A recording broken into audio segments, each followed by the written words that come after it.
Ти се раждаш в тишина, не в болница, в дом, където се говори шепнешком. Първият звук не е плач, а молитва. Наричат те по име. Още не знаеш, че един ден ще се откажеш от него. Растеш като обикновено дете. Кукли, тетрадки, приятелки, смях в междучасията, сълзи у дома. Рано се учиш да бъдеш удобна. Не защото искаш, а защото така е по-безопасно. Учиш се да мълчиш, когато ти се крещи, да се усмихваш, когато боли, да се съгласяваш, когато не си съгласна. Влизаш за първи път в храма не като турист, не като зрител, а като човек, на когото няма къде да бъде. Мирис на тамян, студ на камък, шумолене на свещи, глас вътре, устани. Не разбираш кой говори, но разбираш, това не си ти. Започваш да идваш по-често. Първо, в неделя, после, вечер. После, когато ти е зле. После, когато ти е добре. После, просто винаги. Забелязваш, че в храма времето върви по друг начин. Минутите се влачат като векове. Часовете минават като секунди. Виждаш монахини. Те не се усмихват, но в очите им няма злоба, само дълбочина. Не знаеш кои са били преди, но усещаш, били са някой и са се отказали да бъдат някой. Не казваш на никого за мислите си, дори на себе си. Опитваш се да живееш като всички. Учение, работа, разговори, планове. Ходиш на рождени дни, на сватби, на празници. Стоиш въгъла и гледаш как хората живеят, сякаш през стъкло. Смееш се, когато трябва. Отговаряш, когато те питат, а вътре е та празнота, която не плаши. Тя вика.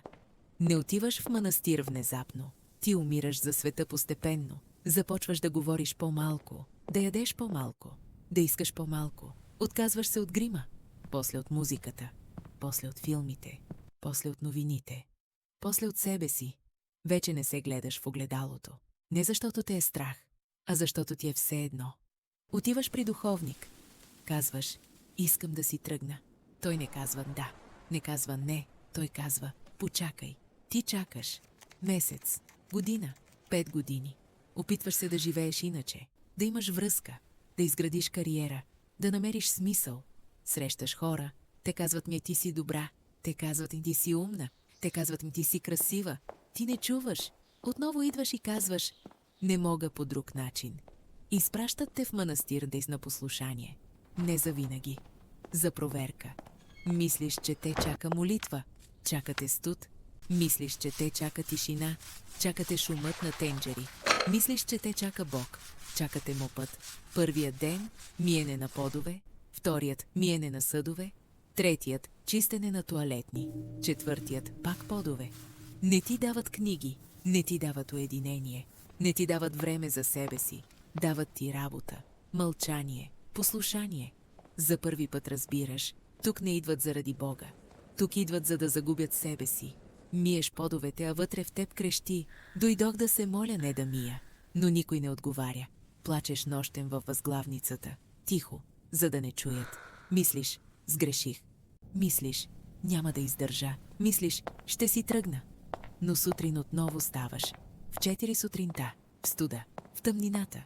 Отиваш на служба, полусънна, замръзнала, празна. Стоиш, падаш, изправяш се, отново стоиш. Падаш не с тялото, а с волята. Изправяш се не с тялото, а с решението. И изведнъж, на една от молитвите, разбираш, че плачеш не от болка, а от тишина. За първи път от дълги години не ти трябва да бъдеш някой. Не ти трябва да се харесваш. Не трябва да доказваш.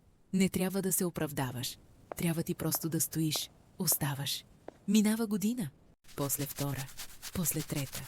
Вече не броиш дните, броиш службите. Учиш се да ставаш в 4 сутринта, да лягаш в 10, да ядеш просто, да говориш малко, да се молиш много. Учиш се да работиш, когато тялото е уморено, да се молиш, когато душата е празна, да мълчиш, когато вътре е буря. Учиш се да не спориш, дори когато си права, дори когато боли, дори когато е унизително.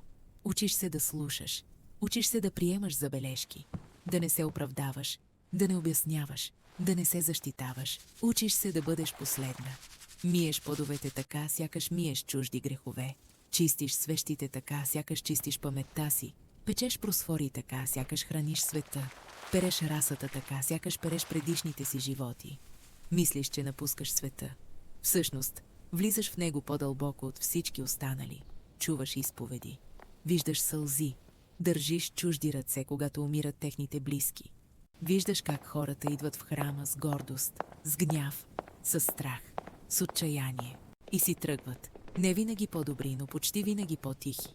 Не даваш съвети. Не решаваш проблеми. Ти просто си там. Ставаш тази, при която идват, когато вече няма при кого да отидат. Чуваш тайни, които никой не бива да знае. Учиш се да не помниш. Учиш се да не съдиш. Учиш се да не се очудваш. Учиш се да не искаш. Постриг. Ножици. Тих звук. Кичур коса пада на пода. С него пада старото ти име. Гледаш в пода. Не плачеш. Не се усмихваш. Просто изчезваш. Дават ти ново име. Произнасяш го на глас. И неведнага разбираш, че това си ти. Сега ти не си дъщеря. Не си приятелка. Не си жена в очите на света. Ти си монахиня. Вече не принадлежиш на себе си. Тялото ти не е твое. Времето ти не е твое. Волята ти не е твоя. Ти принадлежиш на тишината. Вече не избираш какво да ядеш. Кога да спиш? Къде да отидеш? С кого да говориш? Избираш само едно – да останеш. Учиш се да се молиш не с устни, а с дишане. Всяко вдишване – Господи. Всяко издишване – Баам, помилуй. Учиш се да се молиш с тялото, с коленете, с гърба, с умората. Учиш се да се молиш без думи.